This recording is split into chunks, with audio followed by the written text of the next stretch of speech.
na mapata. Année 2024 bandi, Mosepelisi, compagnie africaine d'aviation, CAA, aye na bon pikili kinyoso, kopesa matondo, accenti, toi sakidila. Merci na ba passager na nyoso, pour la confiance pour pesa qui est. Ya ko accompagner bino année 2023 mobimba, CAA compagnie à Banamboka, na même occasion, aye ko présenter na bino nyoso, ba meilleure veille à prospérité, bonheur et longévité, pour la nouvelle année 2024. CAA leader dans ma partie à RDC. A offre Kibino sécurité peut bien-être. Chaque fois que vous allez commander à bord, il y a un avion luxueux naie. Bon, c'est pas là qui n'a pas service ni sur CAA pesa Kibino. Na bo elo kolambula sike bandi. CAA kadi di susu ko améliorer qualité ba service naie pour na ko sepelisa bino ndenge mesana ko sala yango tango nyoso. Toutefois, pour na kosala ete mosala na ezala lisusu kitoko, CAA atikali ouverte pe disponible na ba remarque pe ba suggestion na bino nyonso. Ah, CAA Mosepelisi 2024, CPLAS na CPLAS à l'infini, CPLAS.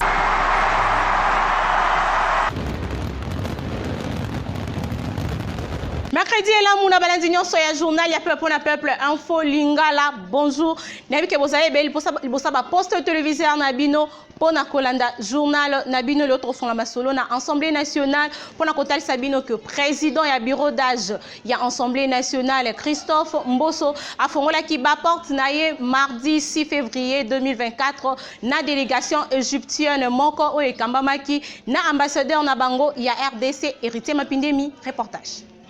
Président ya bureau provisoire ya Assemblée nationale Christophe Mbosso a fongola ki ba porte na ye na délégation égyptienne moko ekambamaki na Mahmoud Amoy oyo azali diplomate égyptien na République démocratique du Congo a komi na suka ya mandat na ye azalaki accompagné na Ahmed Walid Gamayel conseiller ya ambassade ya République arabe Égypte. Bosimbake ezalaki mingi pour na premier diplomate ya Égypte ko sala ba adieu na ye et pas ya numéro 1 ya chambre basse ya parlement ya République démocratique du Congo na suka ya masolo na bango alobaki boye aye ko remercier président ya Assemblée nationale pour na accueil oyo asali awa na République démocratique du Congo pendant 2 ans et demi et puis azali wana atika kite ko soutenir ba demande ya peuple égyptien oyo baza na République démocratique du Congo ye aza toujours na oreille moko attentive entre RDC na Égypte alobi tozali bandeko depuis kala na époque ya patriarche Emery Lumumba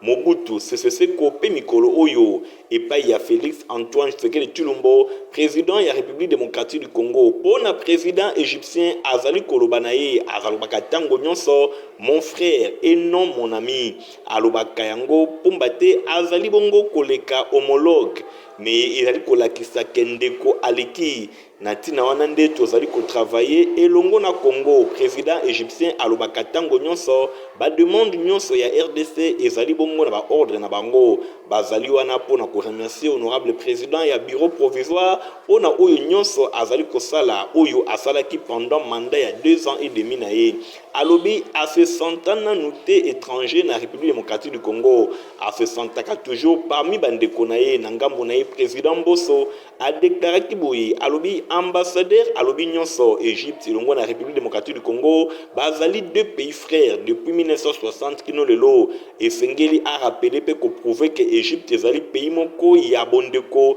lokola pays frère Égypte a accompagné qui organisation ya élection ya 2023 oyo lelo tozana ba résultat na yango Égypte alobaki bongo atindaki ba pilote égyptien pe ba matériel mususu eutaki na Égypte epesamaki na République démocratique du Congo donc tozali ba mboka mibale oyo tozana bondeko makasi ambassadeur Mamoun asokisi mandat na ye ayaki ko travailler ensemble na RDC tozalaki tango nyonso en contact elongo na communauté égyptienne aye koloba na biso merci pe biso tolobi na ye merci na kombo ba peuple congolais pour que oyo nyonso Égypte azali kosala na kombo ya président Félix Antoine Tshisekedi Tshilombo oyo azali bongo ko entretenir diplomatie moko ya makasi entre République démocratique du Congo et Longona Égypte tolobi na ye merci makasi to continuer ko travailler et Longona successeur na ye boye awa amona ke azana mboka na ye accueil et kozala kaka lokola ya bondeko ndenge ezalaka Christophe Mbosso asalaki pe clin d'œil na CAN alobi ke mboka na biso République démocratique du Congo ezali kobeta na équipe ya Côte d'Ivoire Égypte en tant que pays frère azali ko soutenir RDC pe tozali ko sambela nzambe oyo atondisami na ngolu po ete baancetre na biso bayeba na kosunga baléopard baganye pe biso nyonso tozali convaincu ke baléopard bakoganye bosimba ke avant ayamba délégation égyptienne honorable Christophe Mboso Mkodi Mpwanga akendaki kotala évolution ya misala oyo ya 26 commission etiamaki pour examiner ba dossier ya ba députés nationaux pour la validation ya ba pouvoir na bango na tina wana examen ya ba dossier ba candidat ezali ko salema kasi mwa ba élément ya mike ezali kozanga na tina wana Christophe Mboso Mkodi Mpwanga instruit na ba membre ya commission ba bloquer ata dossier mon côté ezali question ya kosenga na ba député ba compléter ba élément oyo ezali kozanga. Na masolo ya primature bosengeli kosimba que après intervention na ye pour na compte ya 30e édition ya Mining Intaba 2024 Premier ministre Jean-Michel Sama Lukonde abetaki masolo na président sud-africain avant à visiter stand ya ba entreprise oyo évoluaka na RDC. Nadine Assona hérité Mapindemi Badita.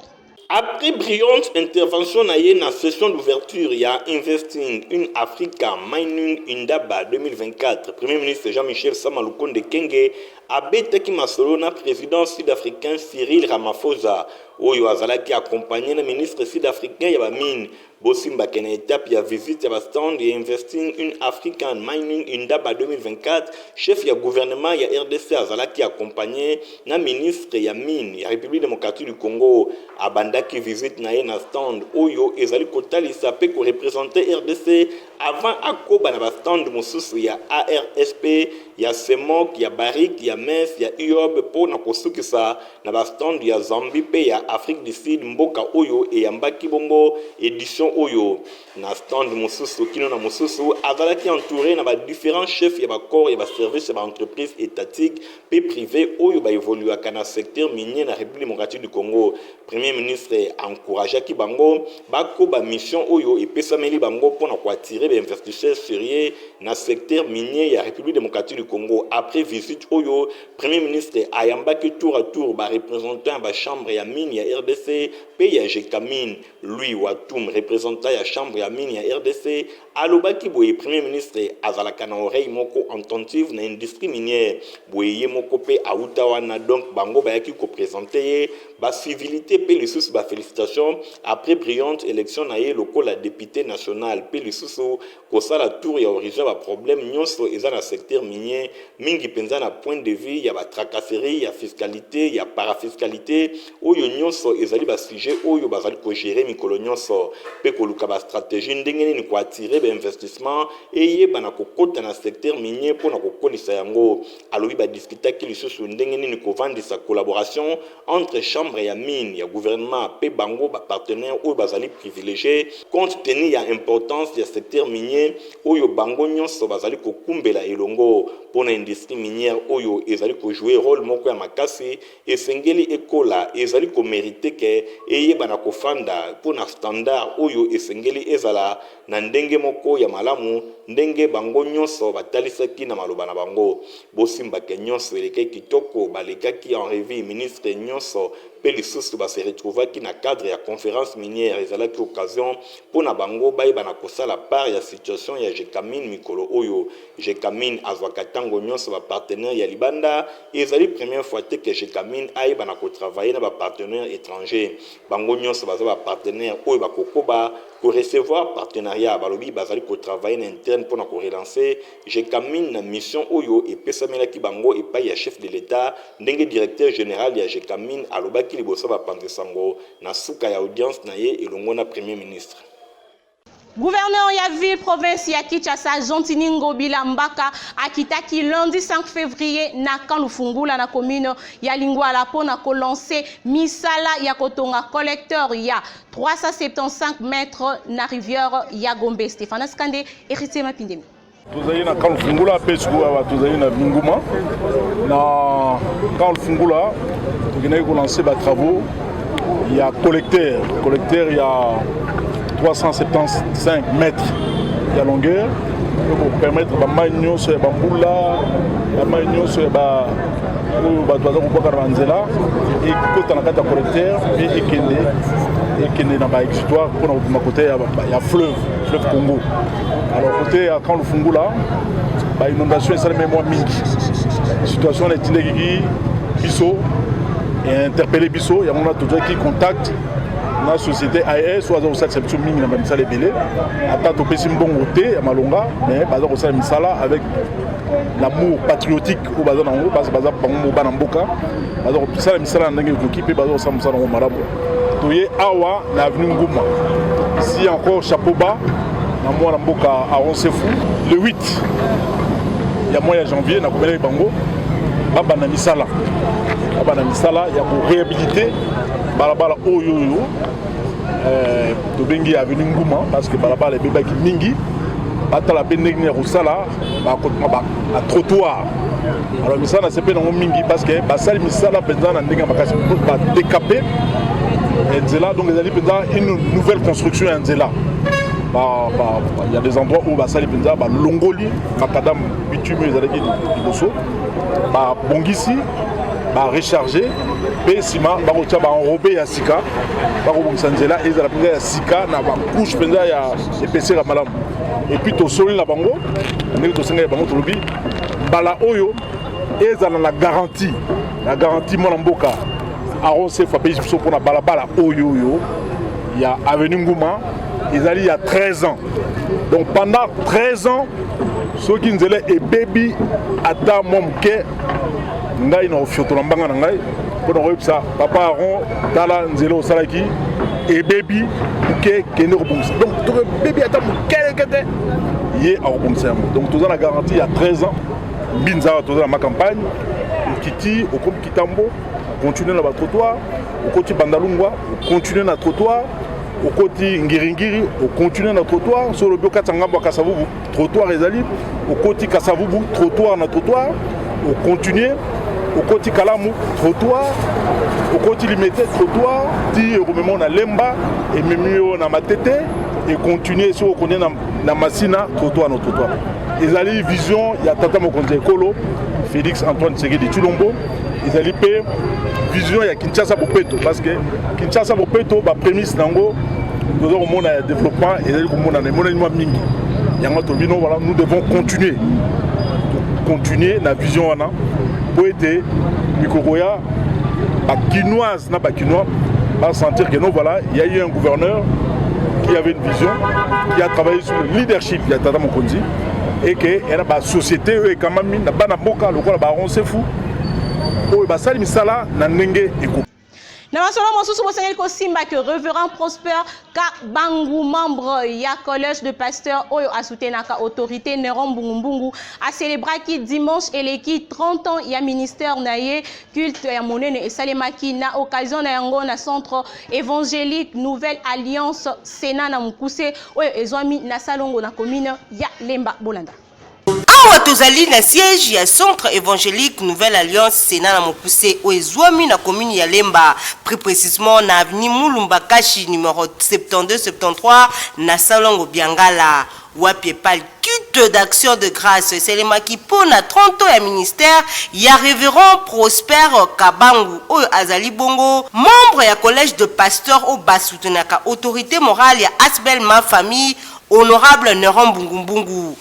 Nasima ya ko expliquer parcours ya vie pastorale naye o ebanda depuis 1993 révérend Prosper Kabangu alimbola kitina ya milulu oyo lelo tozalaki awa communauté oyanga l'église na biso tosanganaki pona ko célébrer 30 ans d'anniversaire ya ministère nanga depuis que Zamba tombolanga ponanga lokola muumbu na ye lokola pasteur qui depuis décembre 2093 de 1993 donc depuis décembre 2023 de tokokisaki 30 ans nangambu na ye tata molimo na ye révérend Raoul Ukupa oyo ateyaki na culte oyo a développé ki thème oyo un homme de Dieu accompli. Namate Yanaye Azwaki yango na 2 Timothée 3 verset 16 na 17. Alobelaki ke mutu nyonso esengeli azala mosali ya Nzambe. Vétéran.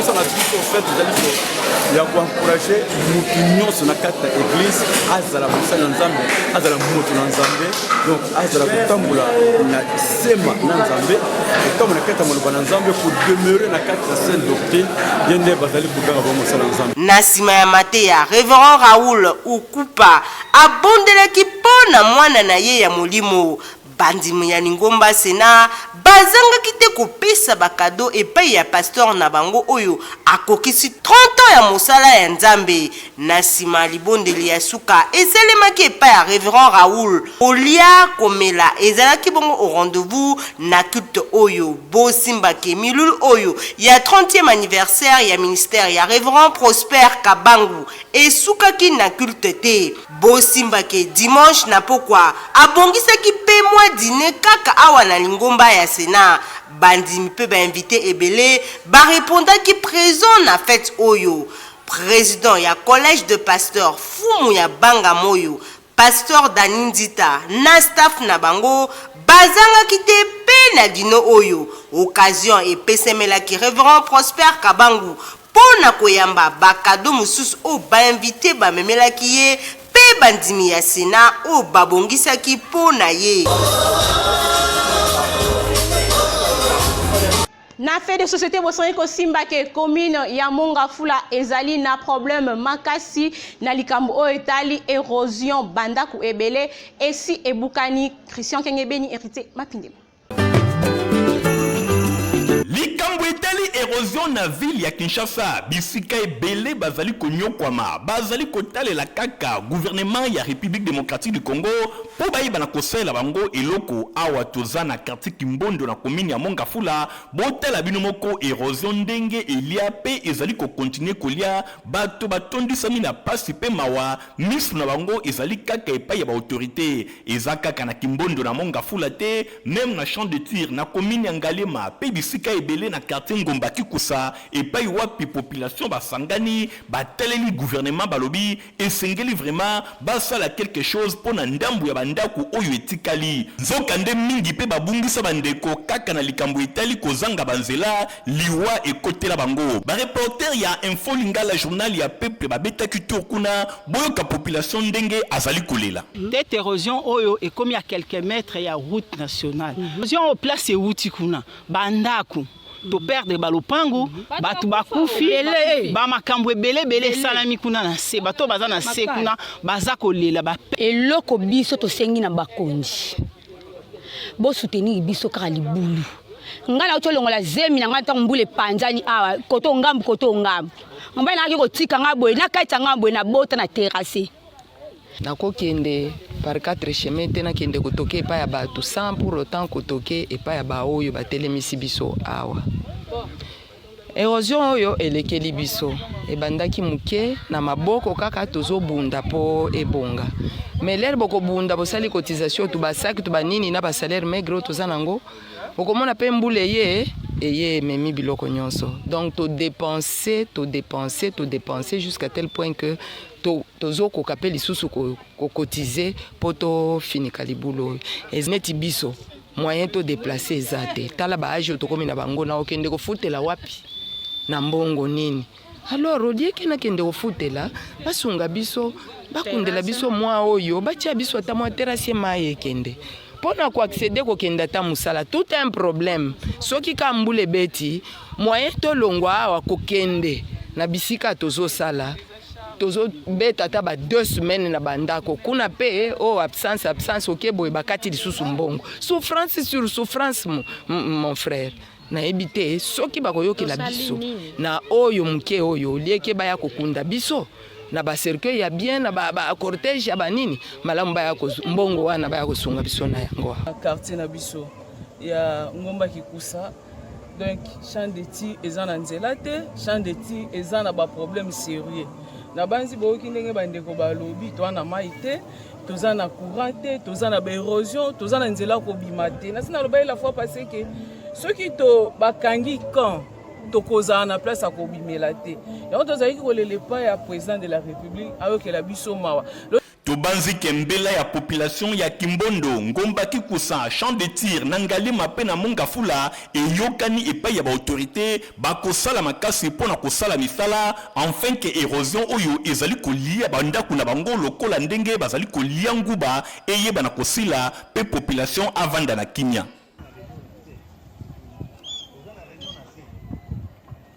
Na rubrique Nabiso Yaboye Bilelo, rédaction ya Info Lingala et Lobeli ba bien fait Yabulukutu Nadina Sona ba détail.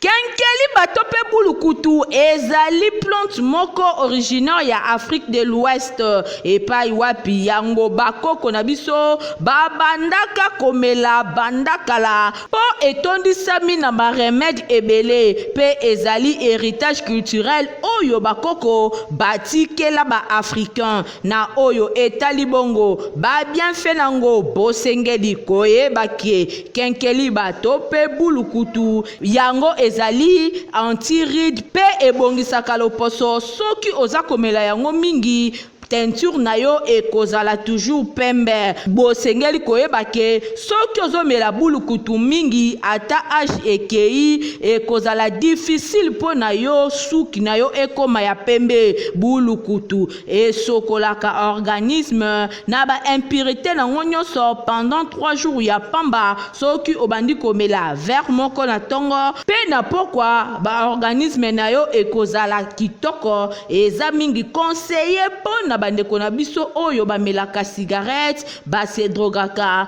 pe bato oyo bamelaka mingi masanga pona bana mibali bosengeli koyeba ke buluku pe kenkeliba ezongisaka mopikiliki ya nzoto bosengeli kobakisa lisusu ke bulukutu esokolaka à 100% barin oyo ezali toxique ata soki ebebaki yango ekolave yo kitoko oza na 1000 chance vi na yo mobimba mokolo moko te okozalaka na insuffisance rénale bulukutu eragénisaka pe eprotégeaka bato contre AVC na oyo etali traitement pona constipation bulukutu estimulaka fonction digestive pe epesaka appétit bosimbake bulukutu ezali te moko malamu pamba te ezali anti-inflammatoire antibactériel ata ozali koleka libumu soko meli bulukutu ekatani abu pia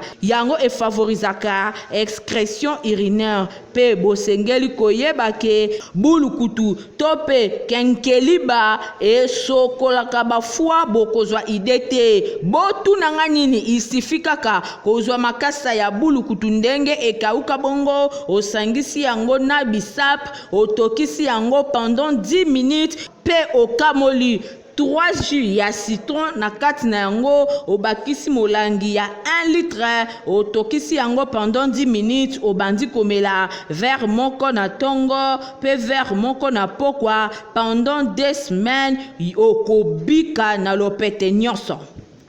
Compagnie africaine d'aviation CAA Namokuse pour l'année 2024 a présenté Bave le meilleur nae na bakliya na nyonso. Bonne année na CAA mfumu ya mapata. Année 2024 bandi Mose Pelisi compagnie africaine d'aviation CAA aye na bon pikili kinyoso kobesa matondo accenti twasa kidila. Merci na ba passager na nyonso pour la confiance bopesa kiye ya ko accompagner bino année 2023 mobimba CAA compagnie ya bana mboka na même occasion aye ko présenter na bino nyonso ba meilleur vœu ya prospérité bonheur pe longévité pour la nouvelle année 2024. CAA leader na mapati ya RDC a offert kibino sécurité pe bien-être. Chaque fois vous allez komata à bord ya ba avion luxueux na ye bo sepela ki na ba service nyonso CAA pesa kibino na boyelo kolambula sike bandi CAA akadi lisusu ko améliorer qualité ya ba service na ye pour na kosepelisa bino ndenge ya mesala kosala yango tango nyonso. Toutefois, pour na kosala ete mosala na ezala lisusu kitoko, CAA atikali ouverte pe disponible na ba remarque pe ba suggestion na bino nyonso. CAA Mosepelisi 2024, CPLAS na CPLAS à l'infini, CPLAS.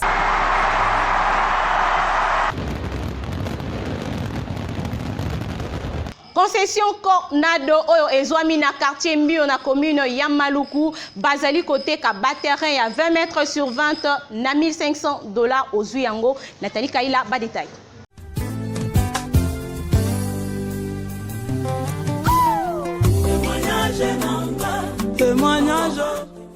Babitan ya ville province ya Kinshasa boyoka sango kitoko tomemeli bino. Concession Corrado oyo ezwami na commune ya Maluku na village Mbio azali koteka plus de 700 parcelles ya 20 mètres sur 20. Liquidation ezali kaka na $1,500 ya pamba okomi kololo pango. Pona ko contacter Concession Corrado bobenga na numéro oyo plus 243 82 53 60 781. Tolobi bien na $1,500 ya pamba lokola liquidation ozui lopango na yo ya 20 mètres sur 20 na kati ya Concession Corrado oyo ezwami bongo na village Mbio toza na commune ya Maluku.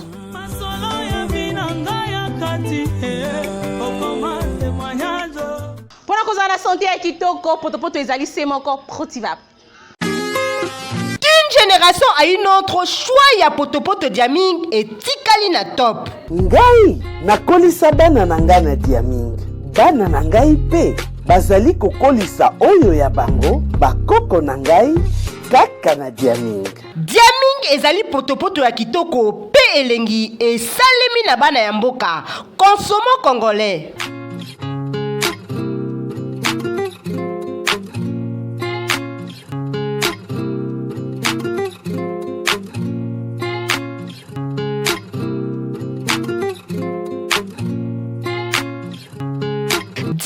Ezali repas complet, protéines, vitamines, pe énergie. Eza possible que bana na bino ba kola na intelligence pe bo kolongono na nzoto. Lokola libota ya ngalfa oyo bazali kolia diaming. To fidéliser mabota na bana na biso na diaming lia otonda d'une génération à une autre.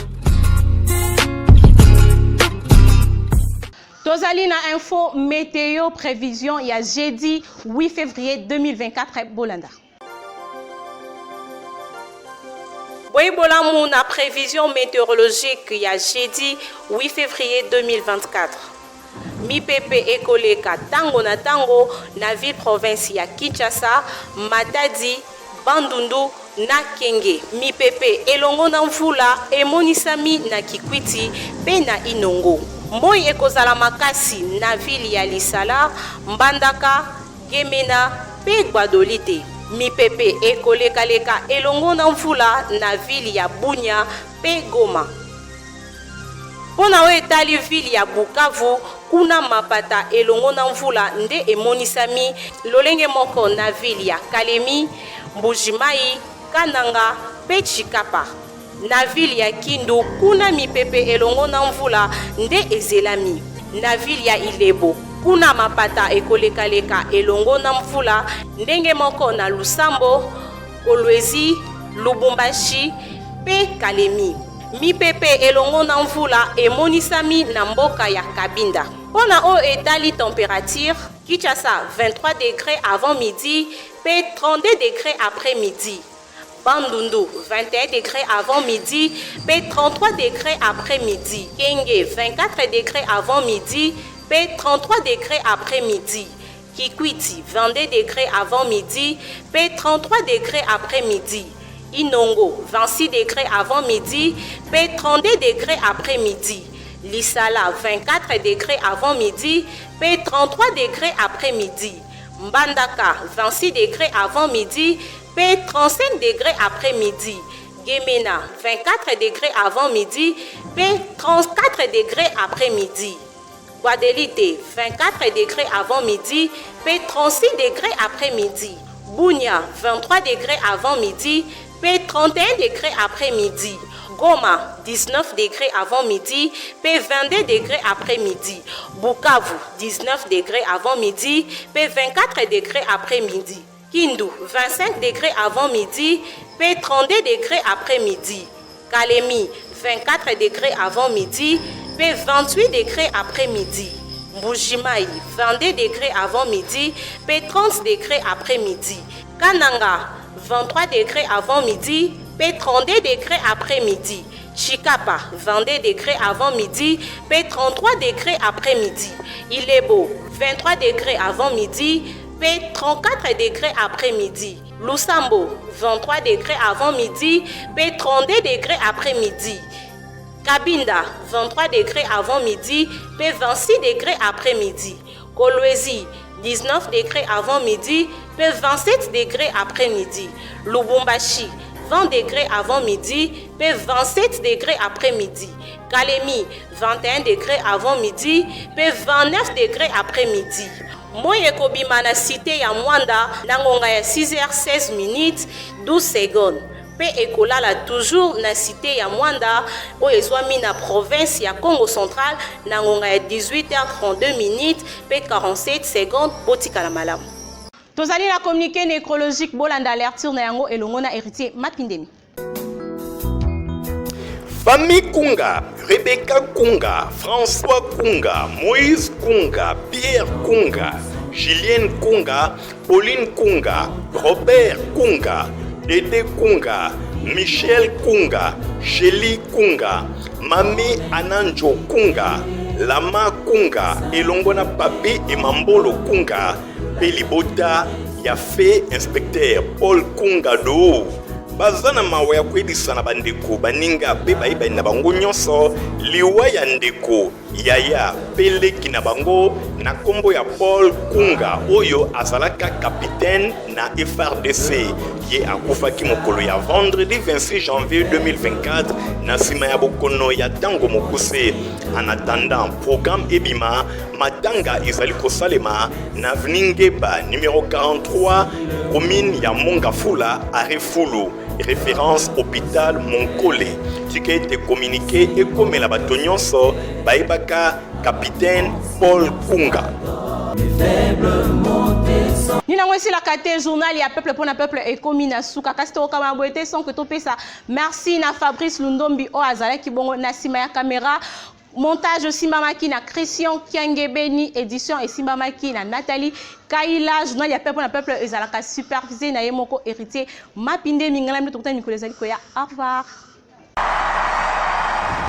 Bonne année na CAA mfumu ya mapata. Année 2024 bandi Mose Pelisi, compagnie africaine d'aviation CAA aye na bon pikili kinyoso Kobesa matondo accenti Twasa Kidila. Merci d'avoir passager na nyoso pour la confiance bopesa kiye. Ya ko accompagner bino année 2023 mobimba. CAA compagnie ya bana mboka na même occasion aye ko présenter na bino nyoso ba meilleure veille à prospérité. Bonheur pe longévité pour la nouvelle année 2024. CAA leader na mapati à RDC. A offre kibino sécurité peut bien-être. Chaque fois vous allez commander à bord, y a ba avion luxueux na ye, bo sepela ki na ba service nyonso CAA pesa kibino. Na bo elo kolambula sike bandi. CAA kadi lisusu ko améliorer qualité ba service na ye pour na ko sepelisa bino ndenge mesala ko sala yango tango nyonso.